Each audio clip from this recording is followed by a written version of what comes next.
va céder chaleureusement.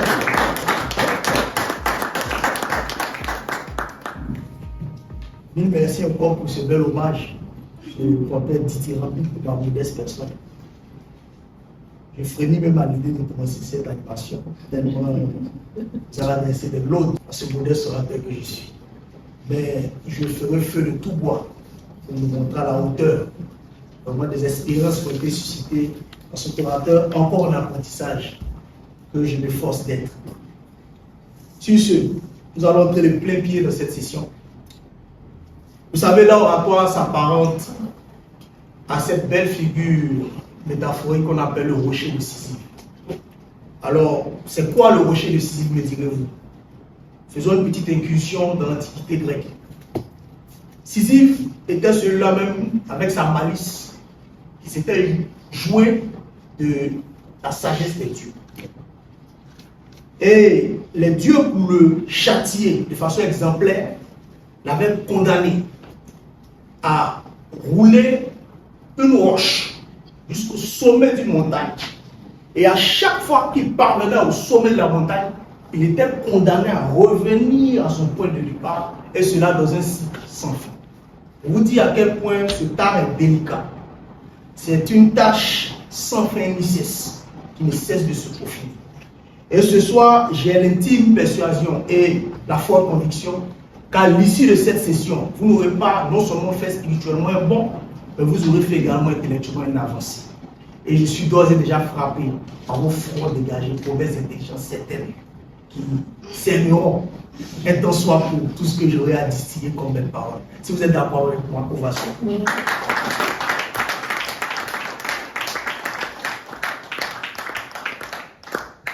La méthode de formation Toastmaster, cette méthode-là qui vous dispense et vous inculque tous les procédés d'apprentissage nécessaires pour faire de vous des orateurs aguerris, des orateurs accomplis, des orateurs distingués, des orateurs qui ont cette aisance de se tenir au lutrin et à parler comme il se doit, peu importe les circonstances dans lesquelles elles se trouvent.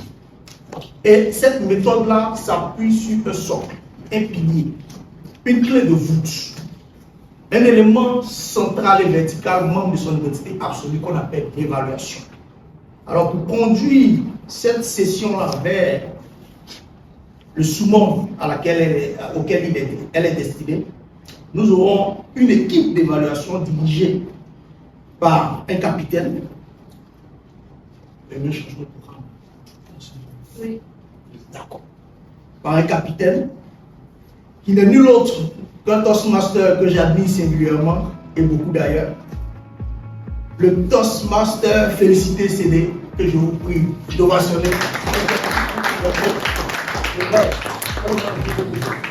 Toastmaster félicité CD, vous avez la parole.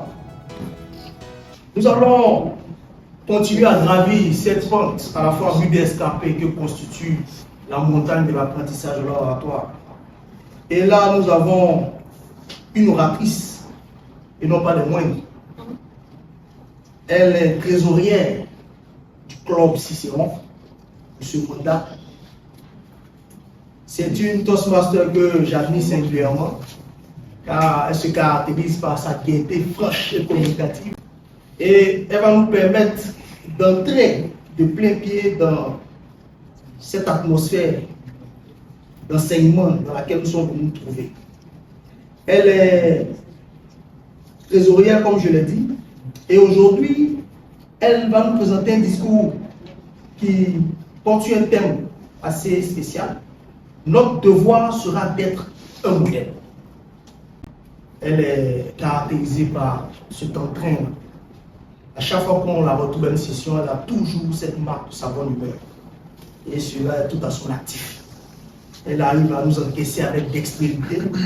Et même ceux qui ont des ardoises impayées sont étonnés même de voir qu'ils arrivent progressivement à empirer tout ce qu'ils ont comme débit dans la caisse. J'en suis un paradigme politique. Et je pense que cette aisance, cette dextérité doit faire preuve, se joindra à son discours aujourd'hui qu'elle aura nous délivré. Sans aucune autre forme de circonlocution, bien entendu, je vais vous demander une table d'ovation.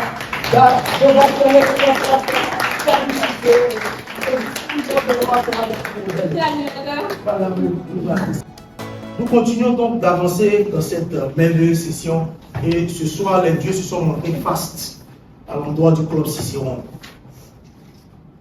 Vous savez, l'oratoire ne peut pas attendre le post-mortem. On le reconnaît lorsqu'on écoute l'homme ou la femme qui parle ou à la fin c'est trop tard. Cette dame qui va me succéder dans quelques instants à ce point est une oratrice exceptionnelle que j'admire profondément et singulièrement. À chaque fois que je la vois, j'ai cette belle citation de Bernard de Chartres, un philosophe théologien du XIIe siècle qui disait que nous sommes comme des nains juchés sur les épaules des géants. Cette citation est attribuée à tort et à travers à Isaac Newton, je l'ai même entendu aujourd'hui, mais elle vient de Bernard de Chartres, qui disait que nous sommes comme des nains juchés sur les épaules des géants. Tout ça pour dire que pour toute personne qui aspire véritablement à progresser de façon intellectuelle, il est important, voire capital, de s'appuyer sur les recherches des dévanciers afin de pouvoir grandir et émerger véritablement en tant qu'intellectuel. Aujourd'hui, l'honneur me choisit de la présenter, car pour la petite histoire, elle a été l'un des artisans majeurs qui a contribué à faire de l'orateur hésitant, balbutiant, aujourd'hui cet orateur que je suis. Et à chaque fois que je la vois, j'ai du mal même à la présenter, parce que je m'efforce d'être, autant que faire se peut, comme Jean le Baptiste, c'est-à-dire être cette voix qui crie dans le désert, en vue de préparer le chemin pour elle. Je ne suis pas digne de délier la courroie de ses sandales.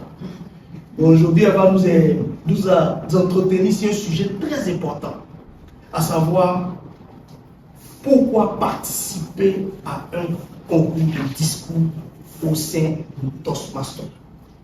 C'est vraiment un sujet capital et enrichissant. Et la personne idoine pour présenter cela ne serait nul autre. Le Toastmaster, le DTM, autant pour moi, j'allais commettre un crime de lèse-majesté. Le DTM Nicolette, voici, que je vous prie d'ovationner comme il se doit. Nous sommes comme des nains juchés sur les épaules des géants. Vous l'avez bien dit. Et à chaque fois que je la vois, il y a cette citation de William Mathieu qui dit qu'un professeur médiocre parle, un bon enseignant explique, un excellent enseignant démontre, un très grand enseignant inspire. Et je pense que si vous avez vu ce désir en vous d'apprendre, si elle a suscité en vous cet élan-là même qui vous permettra d'aller de l'avant, vous pouvez encore l'ovationner pour ce qui est de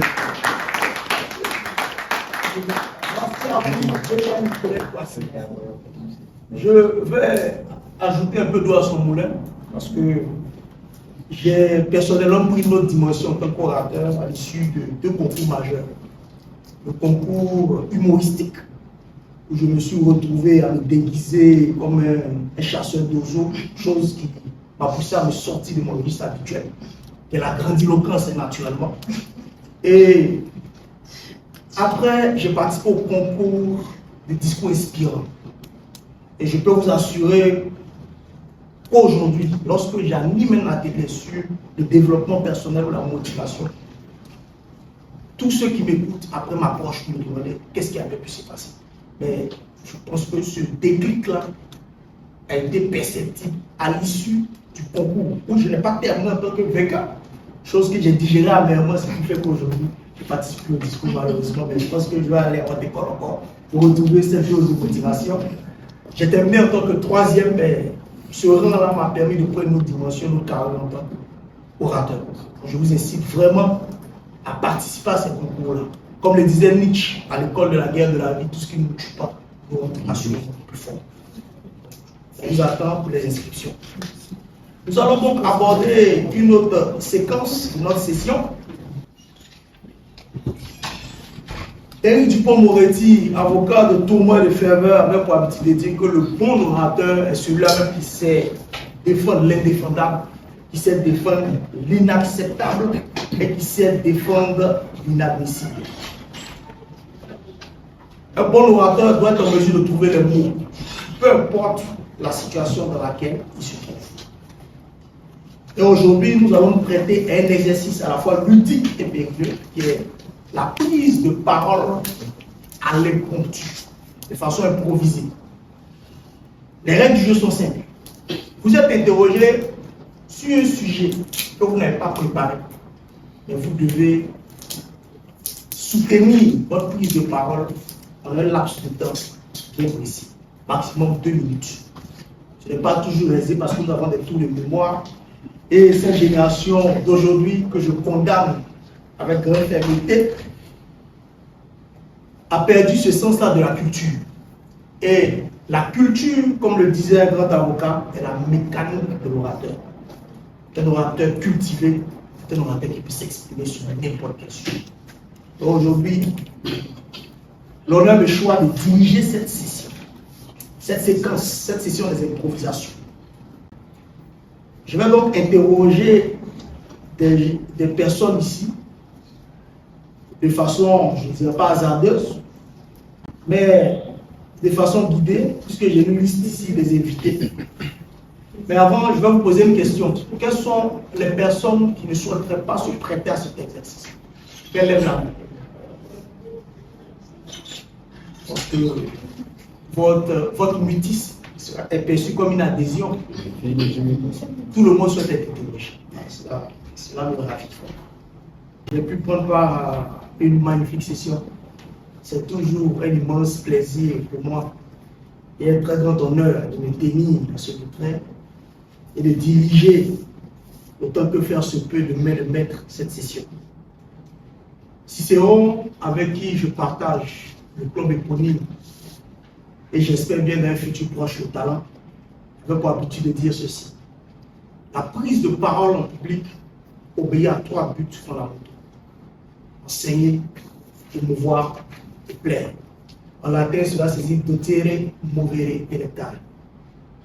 Et je pense, pour ma part, que tous les orateurs qui sont prêtés à l'exercice à la fois ludique et périlleux que constitue la prise de parole en public ont su satisfaire ces 3 fonctions essentielles. En l'occurrence, le DTM, les collègues Kwasi, les varietés générales, même ceux qui ont pu se prêter à l'exercice de la prise de parole improvisée, ont pu se prêter à cet exercice-là. Et vraiment, je m'en réjouis. Si vous êtes d'accord avec moi, vous pouvez vous ouvrir.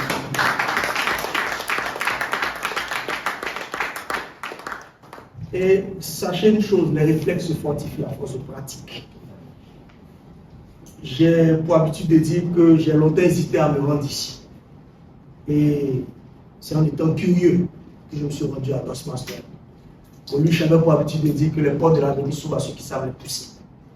J'ai poussé cette porte-là il y a quelques années de cela.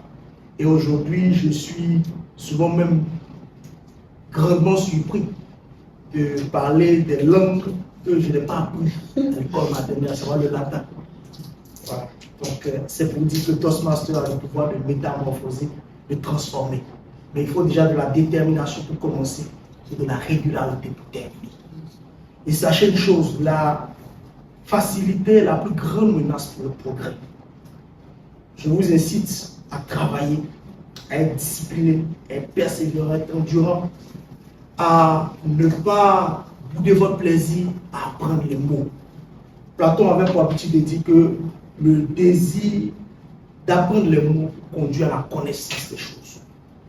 Je vous incite vraiment à faire preuve vraiment de discipline à ce niveau-là. La discipline est meilleure du succès, Achille le disait. Et je pense que cette discipline a su forger des champions au fil des temps. Et je vous recommande fortement, je vous incite vivement à continuer à prendre part à ces sessions. Car à chaque fois que nous sortons de ces sessions, nous sortons aguerris, nous sortons bonifiés. Nous devenons de grands orateurs, parfois à nos heures perdues. Et parfois aussi à des heures où nous sommes sollicités. C'est vraiment avec le cœur lourd et triste que je vais quitter ce pupitre. J'avoue qu'il est d'autant plus difficile pour un orateur lorsqu'il est lancé de pouvoir s'arrêter. Mais c'est un peu ça, le paradoxe de la chose. Un orateur souvent doit se mutiler parce qu'il a envie de parler, mais le temps, sous le regard vraiment insistant, bienveillant et parfois censureur de monsieur le chronométreur, je me rends compte que je dois quitter le vitrine. Mais rassurez-vous, je vais le quitter bientôt. Et je ne saurais le quitter sans cette merveilleuse citation d'un orateur que j'admire beaucoup et qui disait ceci, que la caverne dans laquelle vous redoutez d'entrer renferme bien souvent le trésor que vous cherchez. Merci encore. Cette merveilleuse citation. Monsieur l'animateur.